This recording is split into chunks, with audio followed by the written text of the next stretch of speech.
Oftentimes, students are asked to find the fraction for 0.3 repeating. Now, if you've had lots of math and large math background, you automatically know that this is 1/3. But you probably know it because you've taken a calculator or just done by hand long division, 1 divided by 3, and that's what you get. But how do we prove it, right? So, 2 different ways. First option, x equals 0.3 repeating.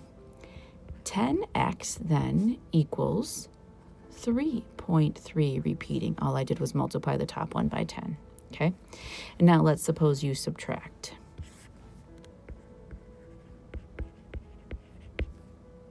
I'm actually going to maybe do the bottom one minus the top one so that they're not negative. 9x equals 3, because all these 3's that are repeating negate each other, right? All right, which means then that x is equal to 3/9, which we know simplifies to 1/3.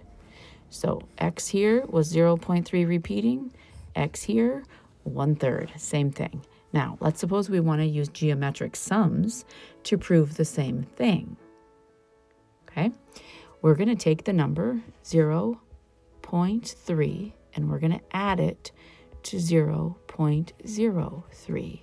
And we're going to add that to 0.003. Okay, and then obviously this pattern continues forever. Okay, I'm going to rewrite this series, this geometric series, slightly different so that you can see the common ratio.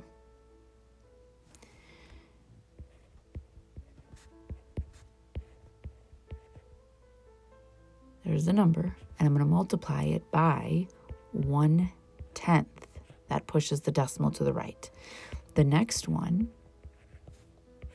I'm going to multiply it by 1/10 twice, which pushes the decimal another spot. Okay, it's making sense? And this pattern continues. Same series, okay? Geometric series. Formula for a geometric sum. If r is between -1 and 1, and it is, our common ratio here is 1/10.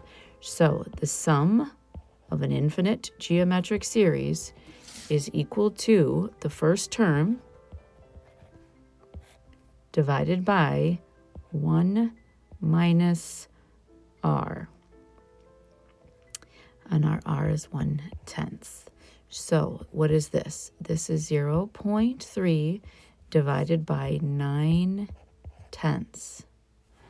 Okay, which is 0.3. I'm going to multiply by the reciprocal times 10/9, which means it's 3/9, which means the infinite sum of all of these is 1/3.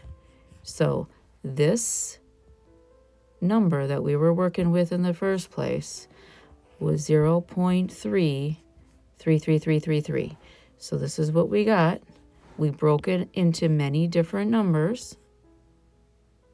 We added them all up using our infinite sum formula for a geometric series, and we got 1/3. So how do we change or convert repeating decimals to fractions? You can use this trick, algebra trick, or geometric sum. That's it.